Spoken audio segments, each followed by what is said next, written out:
It was the kind of Michigan winter where the snow buried everything in silence. On January 30th, 2014, a woman driving along a rural road spotted something odd. 3 black garbage bags dumped on the shoulder. At first glance, it looked like trash. But curiosity got the better of her. She stopped, opened one of the bags and froze. Inside were human intestines. Just a few yards further, she saw another bag, this one holding a human head. Police were called immediately, and soon the scene exploded with investigators. Investigators came out to check it out. That's when they found body parts in several different garbage bags. Some of the body parts included a head and a torso. Initially, they couldn't identify the sex. Now, as you said, they believe it is a single male man who was disposed of after his body parts were separated into these trash bags. Then this morning, they got another call about a piece of trash in a bag outside of an off-ramp nearby. They reported that in that bag they found clothing that was charred and some paperwork that was related to the case, but no more body parts. They're hoping that with the information they have, with the paperwork and the clothing, and now this autopsy, they'll be able to piece this together, but at this point, they do not have a victim identified. More bags turned up nearby, each stuffed with body parts. In total, a torso, limbs, and organs were recovered. Along with the remains, detectives found a jigsaw with saw blades, burned paperwork, and clothing. It was clear this wasn't just a killing, it was a calculated dismemberment. At first, there was no name to the victim, just the mangled remains of a white male. But fingerprints told the truth soon enough. The victim was 32-year-old Ramsey Scrivo, a man who had gone missing only days before. And as investigators traced his final days, all eyes turned toward the one person who should have protected him most, his mother, Donna Scrivo. Ramsey Scrivo wasn't a stranger to hardship. He had battled health issues, including a seizure disorder, and in 2013 he'd lost his father unexpectedly. That loss shook him deeply. Neighbours described Ramsey as polite, quiet, someone who mostly kept to himself. But behind closed doors, his life was tangled up in something far darker, the iron grip of his mother, Donna. Donna Scrivo was a licensed nurse, a widow now trying to keep control of her household, but she wasn't the nurturing type. Friends of Ramsey would later testify that Donna constantly criticised him, treated him less like a son and more like a burden she wanted to manage. And as Ramsey tried to live independently, Donna kept pulling him back in, using his health struggles as leverage. It was around this time, just weeks before his death, that Ramsey reportedly grew more frustrated with her behaviour.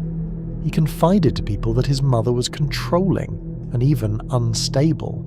Still, no one imagined how far things would go. By late January 2014, Ramsey was staying at Donna's condo. It should have been a safe space, especially for someone dealing with seizures. Instead, it would become the very place where his life was violently cut short. On January 30th, 2014, everything spiraled out of control. Ramsey was inside Donna's condo, the place where he'd been staying. Sometime that day, neighbours noticed odd activity. Donna carrying heavy trash bags, looking nervous, avoiding eye contact. What no one realised at the time was that Ramsey was already dead. Prosecutors later argued that Donna killed her son in that very home. The exact details of the murder are still chilling. Ramsey was strangled, and afterwards, his body was dismembered. Investigators would find signs that Donna had tried to clean up, but there were stains, cuts on furniture, and the smell of bleach that hinted at what had happened behind those closed doors. To cover her tracks, Donna stuffed Ramsey's remains into black trash bags, and then, as if it were just another chore, she began loading them into her car. Over the next day, she would drive across St. Clair County, scattering the bags like she thought no one would ever notice. But people did notice, and those discarded bags would soon tell the story Donna thought she could hide. The morning after Donna dumped those bags, workers along the roadside spotted something that immediately felt wrong. Black trash bags torn open with a foul smell seeping out, Inside, to their horror, were human remains. Police were called in, and soon investigators were collecting bag after bag from different locations across St. Just Clair County. As the pieces were brought together, it became clear they belonged to one person, a young man. It didn't take long before dental records confirmed the worst. It was Ramsey Scrivo. The boy who'd been struggling, trying to get his life back on track, had been brutally murdered, dismembered and discarded like garbage. The community was shaken. Ramsey's death was horrifying enough, but what left people speechless was when police revealed who the main suspect was: his own mother, Donna Scrivo. Detectives quickly pieced together a disturbing picture. Ramsey had been living with his mother, Donna, after his father's passing, but their relationship was rocky. Ramsey had been battling depression and struggling to find direction, while Donna, outwardly a grieving widow, was increasingly controlling.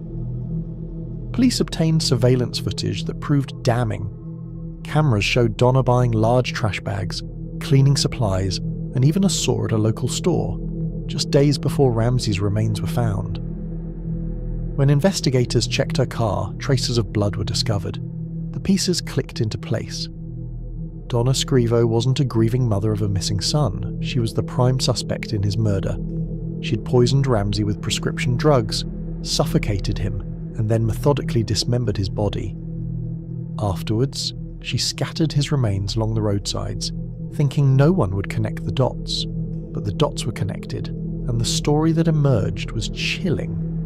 A mother who betrayed the very person she was supposed to protect. Police wasted no time.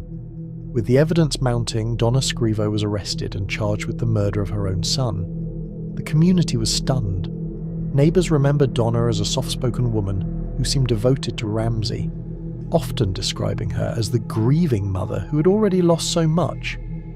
But behind closed doors, something far darker was brewing. In court, prosecutors laid out their case in painstaking detail. They argued that Donna had drugged Ramsey with crushed Xanax and Ambien, suffocated him, and then dismembered his body in the bathroom of her condo. They showed the jury receipts for cleaning supplies, the saw, and the trash bags, all purchased by Donna just before Ramsey's death. The defense tried to spin a different story, suggesting that Ramsey had been mentally unstable and may have harmed himself, with Donna only panicking afterward. But the physical evidence, blood in her car, surveillance footage, and her own inconsistent statements, was impossible to ignore. The jury didn't take long. Donna Scrivo was found guilty of first-degree murder and dismemberment of a corpse. The judge handed down a life sentence without the possibility of parole. The courtroom was silent. For many it was incomprehensible, a mother destroying her own child, but the evidence was clear, and justice, however heavy, had been served. With Donna Scrivo sentenced to life behind bars, the community was left reeling. The case wasn't just about a brutal murder, it was about betrayal at the deepest level. A mother who should have been her son's protector had become the very person who ended his life in a way too gruesome for most to even imagine. Ramsey's remaining family members were devastated. They had already endured heartbreak when his father passed away just a few years earlier. Losing Ramsey in such a violent, calculated way was a wound that would never fully heal.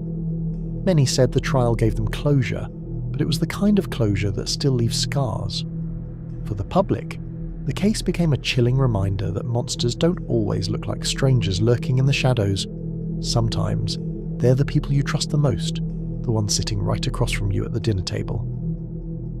Donna Scrivo spends her days now in a Michigan prison, her name etched forever into one of the state's most disturbing true crime stories. Ramsey, meanwhile, is remembered by friends as a kind-hearted man who struggled, but didn't deserve the fate his own mother had planned for him. It was a case that left people asking one haunting question: how could a mother do this to her own child?